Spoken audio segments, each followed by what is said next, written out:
Hello, my dear students. Today I'm back here with the part 2 of your lesson number 2, The Ransom of Red Chief. Let's have a quick rewind.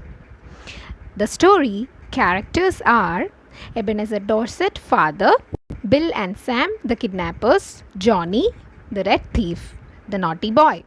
And the setting of the story is in Summit, Alabama.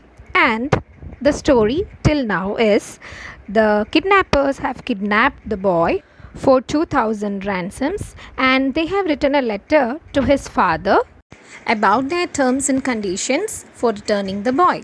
At the same time, the boy is enjoying with the kidnappers. Let's see what happens next. I walked to Poplar Cove and sat around the post office store chatting to customers. One guy says that he hears Summit is all upset on account of Elder Dorset's boy having been lost or stolen. That was all I wanted to know. I here is Sam because the narrator over here is Sam. I posted my letter surreptitiously and came away.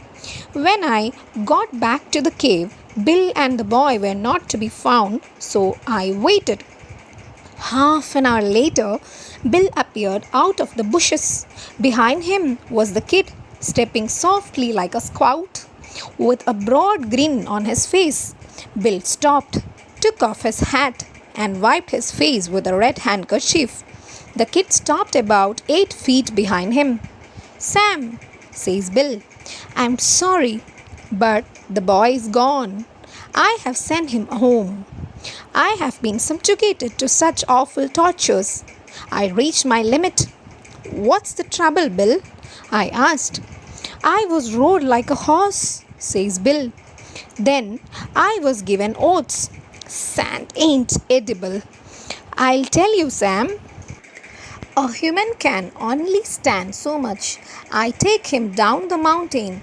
On the way, he kicks and bites, but he's gone home. I showed him the way. I'm sorry we lost the ransom, but it was either that or me to the madhouse." Sam said to Bill, "Have a look behind you." Bill turns and sees the boy and loses his complexion and sits down. For an hour, I was afraid for his mind. And then I reminded him that we would get the ransom and be off with it by midnight if old Dorset paid up. So Bill braced himself. This was my scheme for collecting the ransom without being caught. The tree under which the answer and later the money was to left was in a wide open area. If any police come, I would see them a mile off. At 8:30, I was well hidden in the tree waiting. Exactly on time, a half-grown boy rides up the road on a bicycle, slips a note into the box and pedals away again. So, as of now, what we have to understand is that the plan which they have made already, it is working out. Like here they have written a letter to his father and now Sam is waiting for the reply. Okay, so now the letter is over there, but what is in the letter? Let's read that. Sam took the letter and he reached back to the cave, and by the lantern he read it to Bill.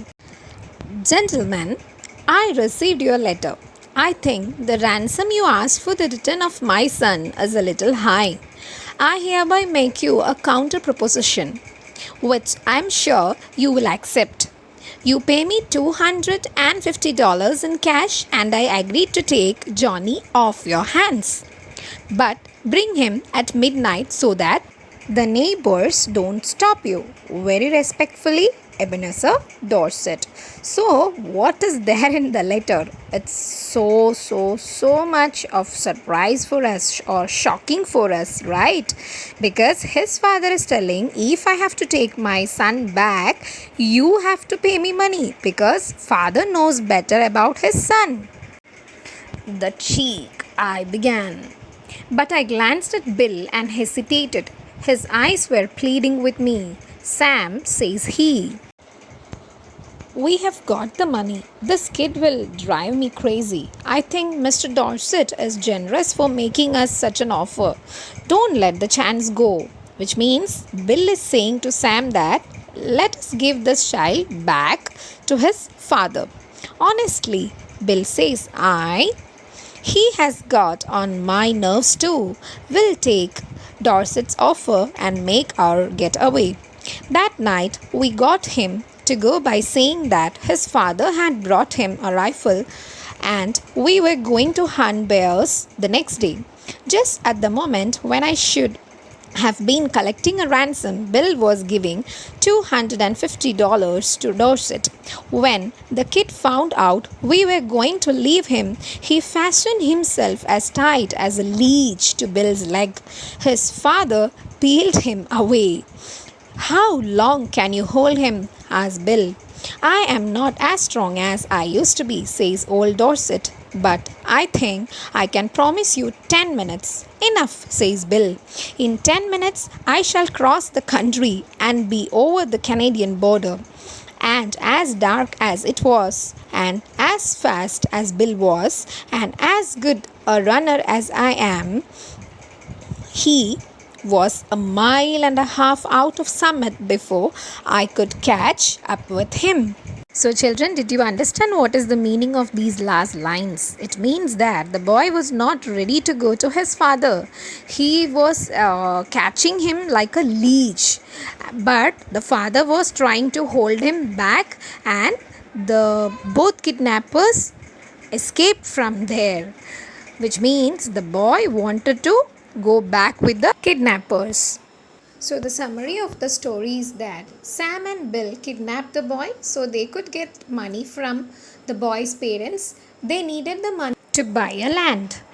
They started to get annoyed with the boy because he was trying to hurt the men during the time when they were playing games. They were so annoyed with the boy, they had to pay $250 for the parents to take him away.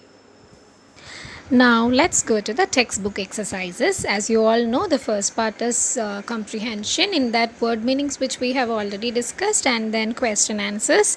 Please do refer the notes. And in next page, you need to make a few sentences using the words and phrases given here, for which the word meanings are already discussed with you, so you will find it easier. And there is a dictionary exercise also. The words are given, you need to find out the meanings from the dictionary and write it. Next, in the learning about language section, we are having subject and predicate. Okay, we have learned that sentence means it should have a complete thought. So, for example, he threw a piece of brick at Bill's head. This sentence has got a complete meaning. But when I say he threw, that is only two words without a complete thought or a meaning. So that cannot be considered as a sentence. So what we want to tell you is that a sentence has got subject and predicate which completes the sentence. Part of a sentence that contains the thing or person we are talking about is called a subject. What is said about the subject is predicate, which means subject is the hero of a sentence and the entire thing what we tell about a hero is the predicate. Example, look at that blue box given. Subject and predicate is given over there. Subject is Johnny and predicate is played with his toys. Same way, the men arrived at the cave. So there is a subject as well as a predicate to make a sentence. Now, few important points to note are the subject of a sentence does not always come before the predicate. For example, hey, says Bill. Here, Bill is at the end of the sentence. Okay, so subject is placed at the end of the sentence. So don't expect always subject will be in the beginning. Next situation is sometimes the subject of the sentence is left out. Sometimes we don't write only. Now go. So we are telling to the person you, now you may go. So but you is not there. So it is sometimes left out. Okay, let's solve a few examples for subject and predicate. First one, Bill rose slowly. Here Bill is subject and rose slowly is predicate. Now I want you to go home. Here I is subject and remaining is predicate. Next one, just do it. Here the hidden subject, that is you. You is the subject. Now in the next exercise you need to add a few subjects. Predicate is given over there. Dash amble down the road. So it's up to you. You can write a dog or the boy, whatever it is from the story, or any other things also will do. Dash chase the cats. So look at the pic, it is based on that.